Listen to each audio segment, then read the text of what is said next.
नमस्कार, स्वागत है आप सभी का हमारी खास पेशकश आपकी खबर में और मैं हूं आपके साथ अनन्या चतुर्वेदी। आज आपकी खबर में बात उन दो खबरों की करेंगे जिनका सीधा सरोकार और वास्ता आपसे है, क्योंकि ये दोनों खबरें आपसे जुड़ी हुई हैं।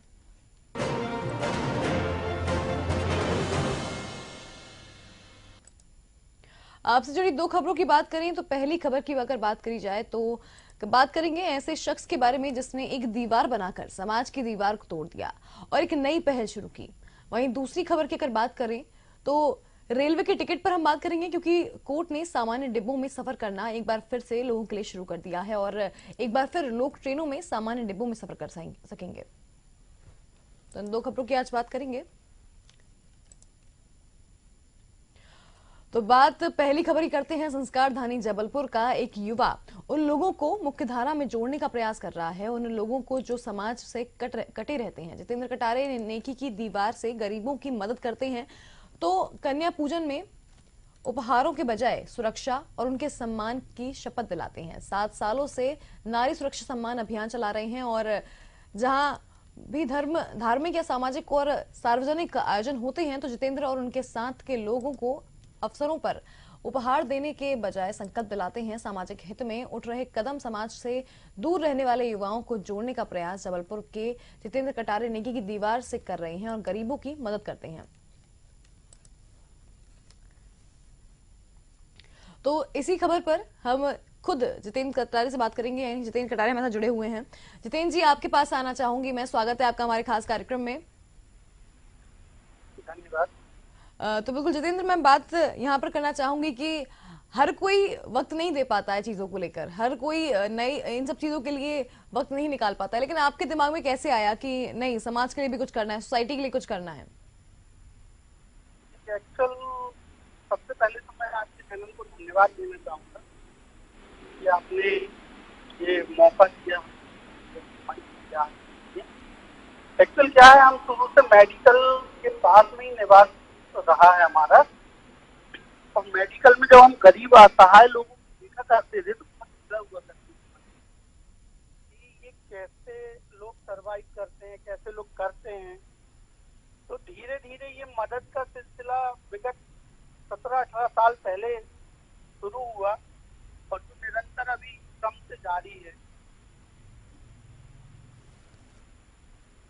जी, तो जितेंद्र जी की आवाज हम तक पूरी तरह से नहीं पहुंच पा रही, लगता है कुछ टेक्निकल इशू है। मैं चाहूंगी कि इस टेक्निकल इशू को जल्दी ठीक करा जाए और आपको बता दें कि जितेंद्र के बारे में तक आपको बता दूं मैं कि जितेंद्र जो है, इनकी जो नेकी की दीवार है, नेकी की दीवार का मतलब क्या है, क्या इसका मोटिव है? ये है कि नेकी की दीवार पर जो भी आपके पुराने कपड़े होते हैं, जो आपको जरूरत का सामान नहीं है, वो वहां पर रख दी जाते हैं और जिनको उस चीज की जरूरत होती है, जो भी जरूरतमंद होता है, उस दीवार से उसको ले जाता है। यानी कि एक बहुत ही कह सकते हैं कि सराहनीय प्रयास यहाँ पर जितेंद्र ने किया है और इस प्रयास के जरिए जो है लोग अपनी जरूरत के सामान जो है नेकी की दीवार से ले जाते हैं। ये नेकी की दीवार सिर्फ जबलपुर में नहीं, कई और जगह पर भी बनाई गई इसको देखकर, और इस दीवार के जरिए जो है जितेंद्र लोगों की मदद करते हैं। तो एक बार फिर मैं जितेंद्र जी के साथ संपर्क करना चाहूंगी। जितेंद्र, आपको आवाज आ रही है हमारी? हाँ, आ रही है। तो बिल्कुल जितेंद्र जी, जो नेकी की दीवार आपने बनाई है, इसका आइडिया कैसे आया, कैसे दिमाग में आया कि कैसी दीवार होनी चाहिए जो जरूरतमंद लोगों को उनकी जरूरत पूरी करे? मैम, क्या है ये दीदी, कई बारी ऐसा होता है कि जो जरूरतमंद लोग रहते हैं और उनको अपन कुछ देना चाह रहे हैं या दे रहे हैं, मगर वो लोग नहीं ले पाते संकोच के चलते। जी, तो जितेंद्र जी, अगर यहाँ पर हम बात कर लें, अगर नेकी की दीवार में जो कपड़े रखे जाते हैं या फिर जो भी सामान रखा जाता है, तो वो लोग मतलब ये जब आपने शुरू किया तो क्या लोगों ने आपको इसके लिए मोटिवेट किया? क्योंकि नेकी की दीवार पर सामान टांग देना और फिर जरूरतमंद लोगों को वहां से ले जाना, तो सुबह शुरुआत में कैसा कुछ रहा एक्सपीरियंस आपका इस पूरे अभियान को लेकर? मैम, ये इसमें शुरुआत तो बहुत अच्छी हुई, इसकी सराहना भी बहुत हुई और कुछ विरोध भी हुआ इसका, बहुत लोगों ने विरोध भी किया कि अरे ऐसे कपड़े टांगते हैं, ऐसा वैसा। लेकिन इन सारी चीजों को दरकिनार करते हुए नेकी की दीवार विगत 10 सालों से निरंतर जारी है और अनवरत जारी रहेगी, क्योंकि लोगों को देखा है सर्दियों में ठिठुरते, ये नेकी की दीवार जो है मुख्य रूप से सर्दियों में गर्म कपड़े और कंबल वगैरह बांटने का काम करती है। वहाँ लोगों के जरूरत के सामान भी रखे जाते हैं, जैसे पुराने बर्तन हो गए, किसी के घर का अनुपयोगी चीजें हो गई, वो भी हम वहाँ ले जाके रखते हैं। जो गरीब वर्ग का व्यक्ति है, जो संकोच बस नहीं ले पा रहा है, किसी से नहीं मांग पा रहा है, स्थिति नहीं है उसकी ठीक, तो वो भी वहाँ आसानी से आके उठा के लेके जाता है वो सामान वहाँ से। बिल्कुल। तो जितेंद्र जी, अगर संकल्प की यहाँ पर बात कर ली जाए, आप संकल्प दिलाते हैं लोगों को सुरक्षा के लिए, तो ये कैसे शुरू हुआ कि कैसे आपको लगा कि नहीं, महिला सुरक्षा के लिए अब संकल्प लोगों को लेना चाहिए? कि जब 20 साल लगभग की उम्र में मैंने देखा सुना, अक्सर समाचारों के माध्यम से आप लोगों के द्वारा जो जानकारियां सुनी, टेलीविजन पे देखा, अखबारों में पढ़ा कि महिलाओं के साथ ऐसा होता है, बर्बरता बरती जाती है, लड़कियों के साथ ऐसा होता है, दुष्कर्म किए जाते हैं, इन तमाम चीजों को लेके मन में बहुत एक पीड़ा हुई। उस पीड़ा को, अब ऐसा तो है नहीं थी कि अपन बहुत ताकतवर हों या सब कुछ एक दिन में ठीक हो जाएगा, लेकिन जहां भी जिस भी रूप में मौका मिलता है, नवरात्रे में, हमारे दोनों नवरात्रे में कोशिश रहती है हमारी कि कन्या पूजन में हम समस्त लोगों को जन जागरूकता फैलाएं, उनको, कन्याओं को वचन दिलाएं, दक्षिणा ना दें, उनको वचन दिलाने का प्रयास करते हैं कि हर संभव आपकी सम्मान की रक्षा और सम्मान हम करेंगे। या जो भी बड़ा मंच मिलता है उससे भी हम ये लोगों को संकल्प दिलाने की कोशिश करते हैं कि कन्याओं की सम्मान की रक्षा का वचन हम लोग उनसे कराते हैं, संकल्प दिलाते हैं उनको कि आज से कन्याओं की, महिलाओं की आत्मसम्मान की रक्षा, सुरक्षा हम सभी लोग मिलकर करेंगे। जितेंद्र जी, आपसे मैं एक एक्सपीरियंस जानना चाहूंगी कि जब आपने ये नेकी की दीवार का जो एक इनिशिएटिव है ये शुरू किया, तब आपने जब शुरू किया तो कितनी नेकी की दीवारें अब तक बन चुकी हैं? साथ ही इसको बनाने के बाद रिजल्ट कब मिला, कब लगा कि नहीं, मैंने जो काम किया वो अच्छा किया? दीदी, ये जब अपन ने उसको बनाया, नेकी की दीवार को, पहली बार जब अपन ने इसको 2010 या 11 में इसको हमने पहली बार बनाया जी, तो पहली बार एक ही दीवार बनाई दीदी। एक ही दीवार पे हमने स्वयं के अपने घर में मम्मी के, दीदी के कपड़े ले जाकर उसमें रखे, पुराने कंबल थे जो घर पे अनयूज थे, उनको ले जाके रखा। देखा हमने कि एक दिन में मात्र 10% कपड़े बचे थे उसमें, बाकी सब जा चुके थे। जी, लगा कि लोगों को बहुत आवश्यकता है और तमाम लोगों तक नहीं भी पहुंच पा रहे हैं हम, जो भिक्षा प्रवृत्ति के लोग रहते हैं या सड़क किनारे रह रहे लोग हैं, उन लोगों तक हम नहीं पहुंच पा रहे, तो एक स्थान फिर उनको मुहैया कराने का सोचा कि एक स्थान ऐसा रहे जहां से वो स्वयं भी आ सकें और ले जा सकें। इसके लिए बहुत प्रचार प्रसार भी किया जी, अखबारों के माध्यम से, सोशल मीडिया के माध्यम से, अपने मित्रों से कराया, तो लोग आए और कपड़े ले जाने लगे वहां से। वहां से अपन को कॉलोनी के लोगों का भी बहुत समर्थन मिला उसमें मैम जी, समस्त लोगों ने उसमें सहयोग भी किया, अपने अपने घरों से लोगों ने कपड़े लाए, बच्चों के लिए खिलौने लेकर आए, तो ये सारे काम भी लोगों ने उसमें मदद भी करी अपनी। ऐसा नहीं कहूंगा कि लोग आगे नहीं आए, लोगों को करने का मन है। दी, मैं आपके माध्यम से एक बात बोलना चाह रहा हूँ, और जी, जी, लोगों का मन है करने का, लेकिन उनको क्या है, प्लेटफॉर्म नहीं मिलता है।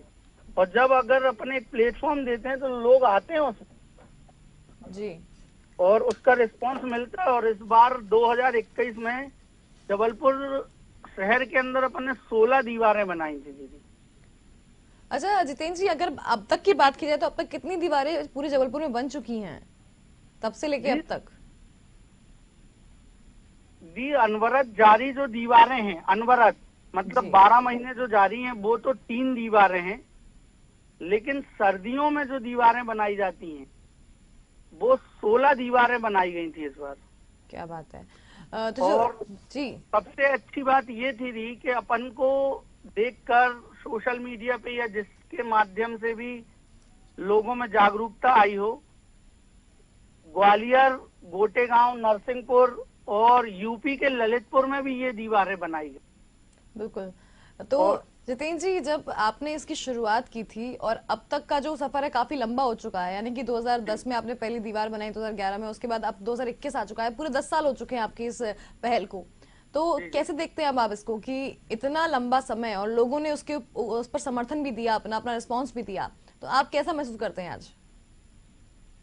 दी एक बहुत सुंदर अनुभूति होती है और बहुत बढ़िया सुकून मिलता है। बहुत सुकून मिलता है कि कुछ किया है, किसी के लिए कुछ पा रहे हैं, कुछ कर पा रहे हैं। ईश्वर ने इतनी सक्षमता दी, ऐसा माध्यम बनाया अपन को कि अपन अपन माध्यम बनकर लोगों की मदद कर पा रहे हैं, लोगों को सहारा दे पा रहे हैं। तो ये बहुत सुखद अनुभूति है दीदी। क्या बात है।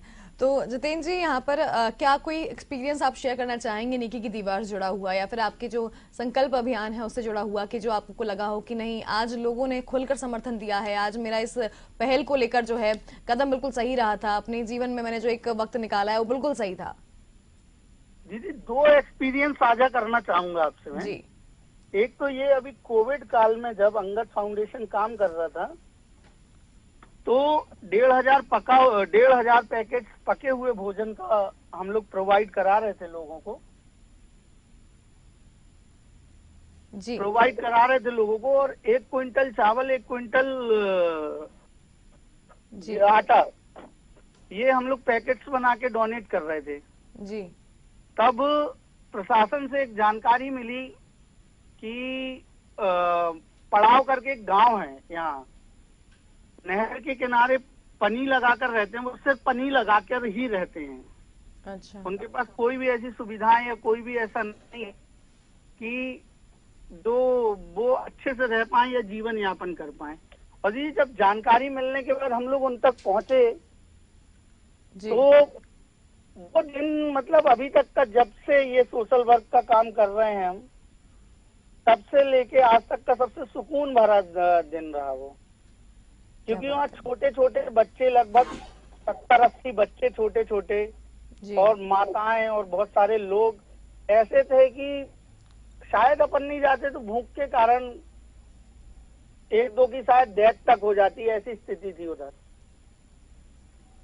तो उस दिन लगा कि नहीं, जो काम किया है ईश्वर ने कराया है, जी वो शायद इसी दिन के लिए था। और जहाँ तक आप अनुभव की बात कर रही हैं कि आपको कब कैसा लगा, अच्छा लगा, बिल्कुल जी, बिल्कुल। जब भी कोई एक नया कदम उठाते हैं, जब भी कोई एक नया कदम आगे रखते हैं, पीछे जब पलट कर देखते हैं तो लोग दिखते हैं साथ में, भले ही कम है संख्या, लेकिन दिखते हैं तो बड़ा सुकून मिलता है कि नहीं, अच्छा कर रहे हैं समाज के लिए, और समाज के लिए कर पा रहे हैं, ये बड़ी चीज है। बिल्कुल। जितेंद्र जी, मैं आपसे जानना चाहूंगी नारी सुरक्षा के बारे में एक बात, कि आपने कहा कि काफी लंबा एक्सपीरियंस आपका हो चुका है, 7 साल आपको नारी सुरक्षा का अभियान चलाते हुए हो गए हैं। तो जो नारी सुरक्षा का अभियान आप चलाते हैं, इसमें नारियों को लेकर अभी तक के आपके क्या क्या मतलब एक्सपीरियंस रहे हैं, क्या संकल्प आप उन्हें दिलाते हैं, किस तरीके से आप लोगों को जागरूक करते हैं कि महिलाएं जो हैं, जो नारियां हैं, उनका सम्मान करना चाहिए? जी, लोगों को जब भी कोई बड़ा कार्यक्रम होता है या कोई भी मंच साझा करने के लिए मिलता है, या नवरात्रि में इसका प्रचार प्रसार जब करते हैं हम, तब लोगों को बताते हैं कि महिलाएं ही हैं जो हमें, महिलाओं से ही हमारा अस्तित्व है। चाहे वो बहन के रूप में हो, बेटी के रूप में हो, माँ के रूप में हो, बहू के रूप में हो, पत्नी के रूप में हो, किसी भी रूप में हो, महिला ही है एक ऐसी मात्र शक्ति ही ऐसी है जो हमें जीवन में हर कदम पे हमें चलना सिखाती है, हमें बढ़ना सिखाती है। हमें सब कुछ जो दिया हुआ रहता है वो कहीं ना कहीं स्त्री का दिया रहता है, महिला का दिया रहता है। तो लोगों को कहते हैं हम कि भाई, जिन घर में लड़ाइयाँ होती हैं वो लड़ाइयाँ ना हो, जहाँ बच्चियों से दुर्व्यवहार हो रहा है वो ना हो, सम्मान के भाव जगाएं, लोगों को जागरूक करते हैं, वचन दिलाते हैं, उनसे कस्में तक ले लेते हैं, इवन यहाँ तक कि भाई नहीं, आज से हम भी ये काम करेंगे, जी हम भी कभी झगड़ा नहीं करेंगे घर में। कभी जो युवा वर्ग है उनको भी समझाइश दी जाती है कि माता पिता से कभी बहस नहीं करना जी है, चाहे वो सही बोल रहे हो गलत बोल रहे हो, सुनना है, सिर्फ सुनना है, जी उसमें प्रतिक्रिया कोई नहीं देना। तो युवा वर्ग भी एग्री होता है कि नहीं भैया, आप सही बोल रहे हैं, आज से हम भी ऐसा करेंगे। ऐसा करके निरंतर दीदी प्रयास रहता है, जितने ज्यादा से ज्यादा लोगों तक पहुंच पाए, जितने से ज्यादा लोगों को जोड़ पाए, तो अपनी इस पहल को सफल मानते हैं हम लोग। बिल्कुल जितेंद्र जी, मैं आपको यहीं में रुकना चाहूंगी। आप हमारे साथ बने रहिए। हमारे साथ जबलपुर से हमारे संवाददाता दिनेश चौधरी जुड़ चुके हैं। दिनेश जी, आपके पास मैं आना चाहूंगी। तो दिनेश जी, आपको क्या लगता है कि ये जो नेकी की दीवार बनी हुई है, जो एक पहल जितेंद्र जी द्वारा शुरू की गई है, तो इसका लोगों में क्या प्रभाव पड़ा? क्या कुछ रिएक्शन देखने को मिले वहां से? जी, आपको बताना चाहूंगा, जिस प्रकार से जो जितिन कटारिया जी के माध्यम से जो ये धनवंती नगर में रहने वाले हैं, अंगद फाउंडेशन के हैं, इनके माध्यम से जो नेकी की दीवार के माध्यम से जो ये एक चला रहे हैं, गरीबों की मदद करते हैं, जहाँ कन्या पूजा न करके आप उनकी सुरक्षा सम्मान की बात करने की बात करते हैं। ये बहुत अच्छी पहल है। लोगों के माध्यम से इनका काफी सराहा भी गया है, और इनके साथ साथ जो ये काम करते हैं, इनके साथ साथ और भी कई ऐसे फाउंडेशन है, कई ऐसे ग्रुप हैं जो इस प्रकार के काम कर रहे हैं। जैसे कि एक गौरी घाट किनारे भी कुछ एक संगठन है, उनका भी यही काम है कि जो बच्चे मुख्य धारा से नहीं जुड़े हैं, जो छोटे बच्चे स्कूल नहीं जाते हैं, या कचरा बीनने का काम, पन्नी मतलब इस प्रकार के भिक्षावृत्ति का काम करते हैं और पढ़ाई नहीं करते हैं, तो इनको भी लेकर वहाँ भी जो 7 से 8 उनका एक क्लास चलाया जाता है। मतलब कुल मिला के कि उनमें बच्चों की पढ़ाई करने की जो इच्छा जागृत करने का काम जो है, जैसे जितेंद्र जी के माध्यम से किया जा रहा है या और भी माध्यम से किया जा रहा है, बहुत अच्छी पहल है। लोगों में इससे देखकर उनके साथ जुड़ने के भी, जो मैं आपको ये भी बताना चाहूँ, कुछ लोग ऐसे भी हैं जो इनके साथ जुड़कर और इनके पहल में इनकी जो काम करने का जो ढंग, उनके साथ मिलकर अपना समय नौकरी के दौरान या काम के दौरान जो समय मिलता है उसको करने की भी कोशिश करते हैं। पर एक ये बहुत अच्छी पहल है कि जो बच्चे हैं जो स्कूल नहीं जाते हैं, स्कूल जाने के लिए या तो उनके पास अच्छी पढ़ाई के लिए पैसा नहीं होता या कोचिंग के लिए नहीं होता, तो ये जो लोग हैं, ये एक फाउंडेशन के माध्यम से या संस्था के माध्यम से जो पढ़ाई करा रही, अच्छी पहल है। इसी प्रकार से 100 से 200 जो बच्चे हैं ग्वारी घाट किनारे जो भिक्षावृत्ति करते हैं या और भी जो अन्य काम करते हैं, जो तो उनको भी कुछ ऐसे स्कूल ये चला रहे हैं, कुछ ऐसे लोगों को कराया जा रहा है। बहुत अच्छी पहल है। लोगों ने यह भी कहा है कि जो इनके द्वारा चलाई जा रही पहल मुहिम है, ये अच्छी मुहिम, कुछ इनसे और भी हमें जो मदद करनी होगी उस प्रकार से भी लोग सामने बढ़ चढ़कर आगे आने की बात कर रहे हैं। जी बिल्कुल। दिनेश जी, आप भी हमारे साथ बने रहिए। मैं जितेंद्र जी आपके पास वापस आना चाहूंगी।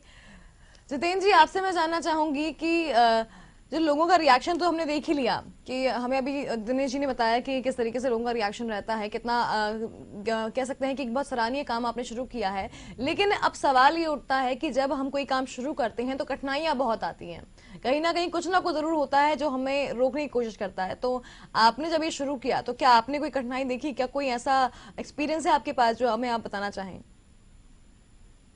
हाँ दीदी, बिल्कुल कठिनाइयां तो सभी कामों में आती हैं। अच्छा काम करने आप निकलोगे तो कठिनाइयां 100 मिलेंगी आपको। बिल्कुल, ये तो बिल्कुल सही कहा गया है और सही बोला जाता है। ये कई बार ये हुआ जब नेकी की दीवार शुरू की, कई लोगों ने कहा अरे ये यहाँ मत करो, यहाँ मत लगाओ। उस समय उम्र भी कम हुआ करती थी और संसाधन का बहुत अभाव भी हुआ करता था, और बहुत ज्यादा पैसे भी नहीं हुआ करते थे हमारे पास कि हम बहुत अच्छे से कर लें। लेकिन फिर भी जैसे तैसे समझा के, हाथ पैर जोड़ के लोगों से वो करी। जैसे चौराहों में किया तो फिर नगर निगम से परमिशन भी लेना होती है, इस चीज का भी पहले वो नहीं था। तो फिर ये धीरे धीरे कुछ बड़ों का मार्गदर्शन भी लिया इसमें, तो फिर ऐसे करके ये काम चालू किया। और दी कठिनाइयों का ऐसा है कि कठिनाइयां तो आती हैं लेकिन उसके बाद मनोबल भी बढ़ता है। बिल्कुल। जब हमारी माताएं सामने आके, बहनें सामने आके रोते हुए कहती हैं, जब उनकी आंखों में आंसू होते हैं और कहती हैं भैया आप कैसे करते हो ये, मतलब ये इतना सोच पाना या इतना कर पाना ये बहुत अलग चीज है और बहुत ज्यादा वो छूती है मन को। तो ये ताकत भी देती है, जितना विरोध मिलता है उससे कहीं ज्यादा ये ताकत देती है, ऊर्जा देती है कि हम डबल तेजी के साथ, दुगनी रफ्तार के साथ आगे बढ़ेंगे और दुगनी ऊर्जा के साथ हम इस काम में लगेंगे। तो ये भी होता है दीदी। बिल्कुल। जितेंद्र जी, आपकी इस पहल को सच में हम पूरा डीएन का परिवार जो सराहता है, और हम चाहते हैं कि आप आगे भी ऐसे ही काम करते रहें। आज हमारे साथ आप जुड़े इसके लिए बहुत बहुत शुक्रिया आपका। साथ ही आज इस दीवार के जरिए जितेंद्र जो काम कर रहे हैं वो सच में सराहनीय है और हर किसी को पहल जरूर करनी चाहिए। ये बात का संदेश जितेंद्र ने दिया है कि हमेशा एक पहल जरूरी है। इसी के साथ हमारे सहयोगी जो दिनेश चौधरी जुड़े हुए हैं उनका मैं धन्यवाद करना चाहूंगा मेरे साथ जुड़ने के लिए और तमाम जानकारी देने के लिए। यहाँ रुकेंगे एक छोटे से ब्रेक के लिए, ब्रेक के बाद भी एक और खबर पर हम आपको लेके जाएंगे जो आपसे जुड़ी हुई है। जल्द लौटेंगे।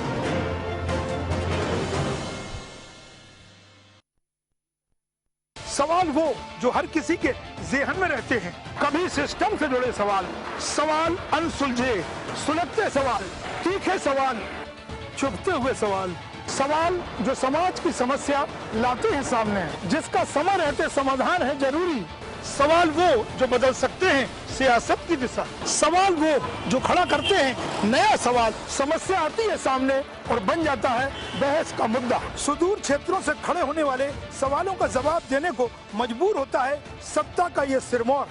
सवाल ऐसे जो सत्ता और संगठन को करते हैं चिंतन और मंथन को मजबूर। सवाल हम खड़ा करते हैं सरकार से, सियासतदानों से, सत्ता से और विपक्ष से, ग्राउंड जीरो से।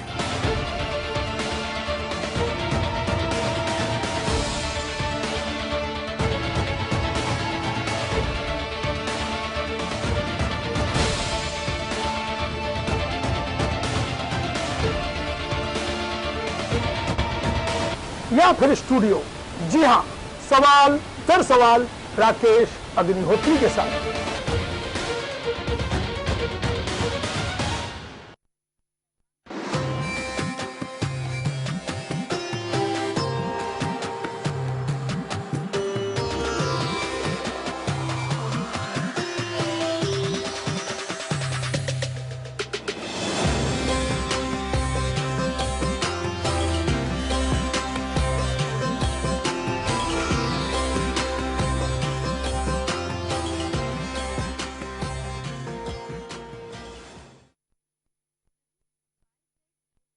अपराध को रोकना है तो सावधानी है जरूरी। रहे अलर्ट, करें सतर्क।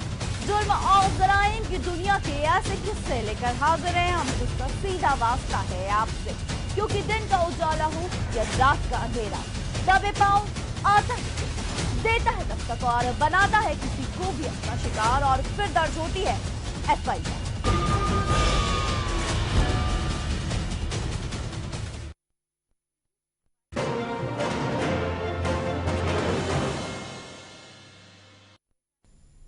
तो ब्रेक के बाद फिर चलते हैं आपसे जुड़ी दूसरी खबर की ओर और बात कर लेते हैं अब ट्रेन के टिकट की। यानी कि आज 6 मार्च से मंडल में चलने वाली सभी अनारक्षित स्पेशल पैसेंजर ट्रेन में सफर करने के लिए यात्रियों को मेल एक्सप्रेस का किराया देना होगा।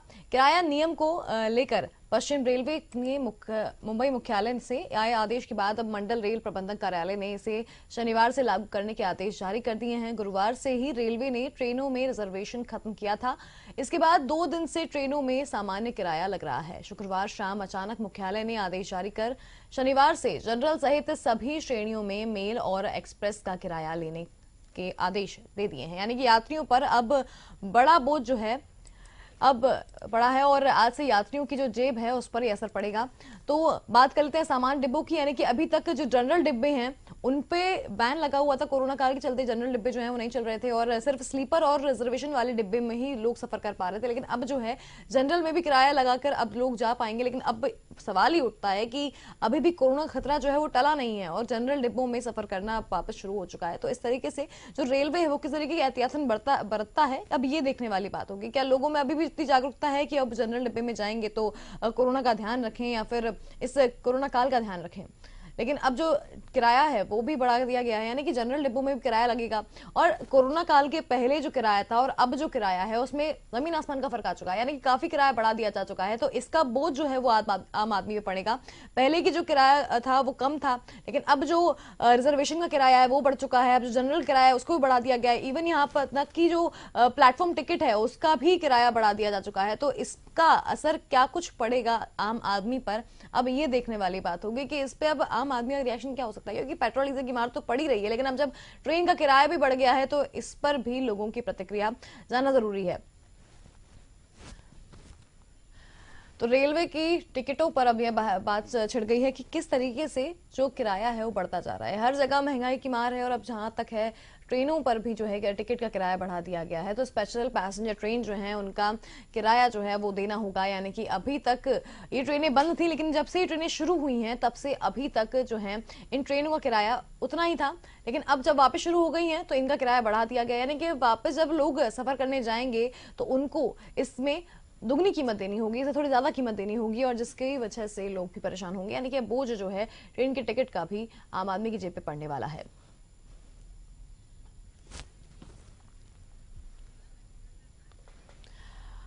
तो 6 मार्च को ये शुरू हुआ था, यानी कि ट्रेन वापस शुरू की गई थी और ये आदेश मुंबई मुख्यालय से आया था कि यानी कि 6 मार्च से मंडल में चलने वाली सभी अनारक्षित स्पेशल पैसेंजर ट्रेन में सफर करने के लिए यात्रियों को मेल एक्सप्रेस का किराया देना होगा। किराया नियम को लेकर जो है पश्चिम रेलवे ने मुंबई मुख्यालय से आए आदेश के बाद मंडल रेल प्रबंधन कार्यालय से ने इसे शनिवार से लागू कराने के आदेश जारी कर दिए हैं और गुरुवार से ही रेलवे ने ट्रेनों में रिजर्वेशन खत्म किया था। इसके बाद 2 दिन से ट्रेनों में सामान्य किराया लग रहा था। शुक्रवार शाम अचानक मुख्यालय ने आदेश जारी कर शनिवार से जनरल सहित सभी श्रेणियों में मेल और एक्सप्रेस का किराया लेने के आदेश दिए हैं।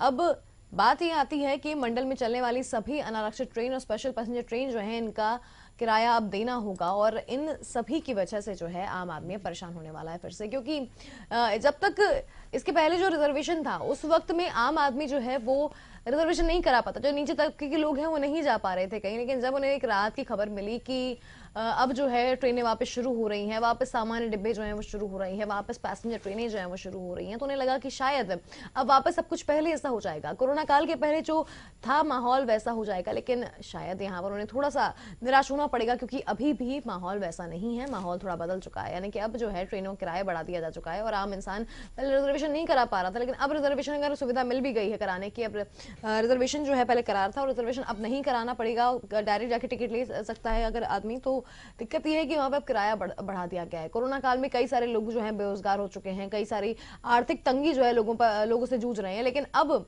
एक बात यहाँ पर रेलवे के सामने आई है कि रेलवे ने अपनी आपूर्ति के लिए जो है किराया बढ़ा दिया गया है।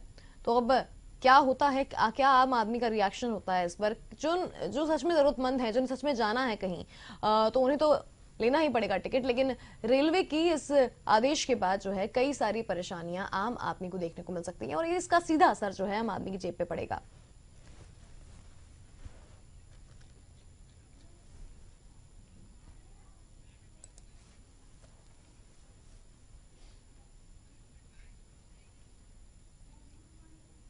तो आप स्टूडियो 2 खबरों में आज फिलहाल इतना ही। मुझे दीजिए इजाजत, नमस्कार।